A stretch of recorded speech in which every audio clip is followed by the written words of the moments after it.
বাংলাদেশের ঐতিহ্যবাহী পোশাকের তালিকায় মণিপুরী শাড়ির নামটি আসে সবার আগে। রং, নকশা আর সূক্ষ্ম হাতের কারুকাজে এই শাড়ি পেয়েছে বিশ্বজোড়া খ্যাতি। হাতে বোনা এই শাড়ি তৈরি করতে সময় লাগে এক একটিতে ৩ থেকে ৪ দিন। আর সেই কষ্টের ফলেই তো এক একটি মণিপুরী শাড়ি যেন এক একটি শিল্পকর্ম। মৌলভীবাজারের কমলগঞ্জ উপজেলার অন্তত ৩০টি গ্রামে শত শত মণিপুরী পরিবার প্রজন্মের পর প্রজন্ম ধরে এই শিল্পের সঙ্গে যুক্ত। তাঁত বোনার শব্দেই যেন ধ্বনিত হয় তাদের জীবনের গল্প। আমরা গৃহিণী, ঘরের কাজ করি, তার পাশাপাশি কাজের ফাঁকে আমাদের মণিপুরি তাঁত তৈরি করি এবং শাড়িগুলো আমরা নিজেরাই তৈরি করি। মণিপুরি শাড়ি বানাই আর একটা মেশিন দিয়ে শাড়ি বানিয়ে মানে আমরা আর পরিবার চালাতে পারি না। কষ্ট হয়েছে, শাড়ি বিক্রি ভালো হয় না। জিআই সনদ পাওয়ার পর মণিপুরী শাড়ি দেশের প্রথম সারির ঐতিহ্যবাহী পণ্যের স্বীকৃতি পেয়েছে, কিন্তু সেই আনন্দের মাঝেই ভর করেছে হতাশা। ফ্যাক্টরিতে তৈরি মেশিনের শাড়ি এখন বাজার দখল করছে মণিপুরী নাম লাগিয়ে। মণিপুরী নামে একটা ডুপ্লিকেট একটা শাড়ি তৈরি করে আমাদের মণিপুরীদের যে ক্ষতিগ্রস্ত করা হচ্ছে, এটা আসলে আমাদের জন্য অনেক দুঃখজনক।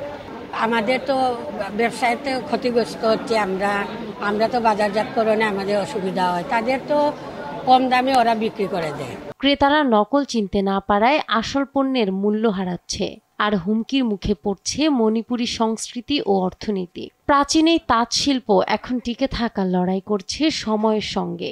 যারা ক্রেতারা আসছে বেশিরভাগ তারা বুঝেন না, তো আমাদের বুঝিয়ে বলার লাগে আর কি, যে মেশিনে বোনা এবং হাতের বোনা কি। আমরা তো হাতে ডিজাইন করে বানাই, 1 সপ্তাহ লাগে একটা শাড়ি।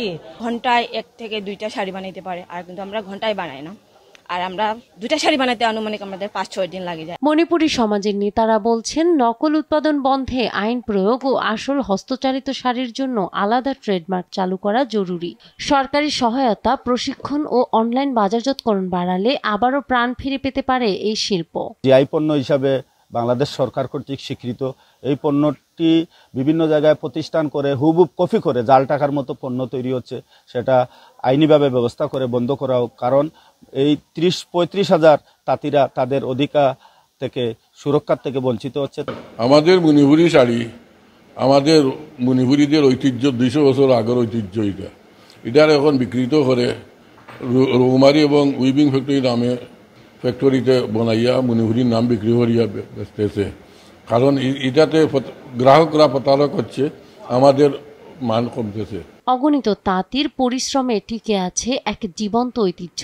নকলের দাপটে ক্ষতিগ্রস্ত হলেও তাদের হাতে বোনা প্রতিটি সুতো এখনো বলছে, আমরাই আসল মণিপুরী, আমরাই ঐতিহ্যের ধারক। নাহার বৃষ্টি, নিউজ ডেস্ক, দেশ টিভি।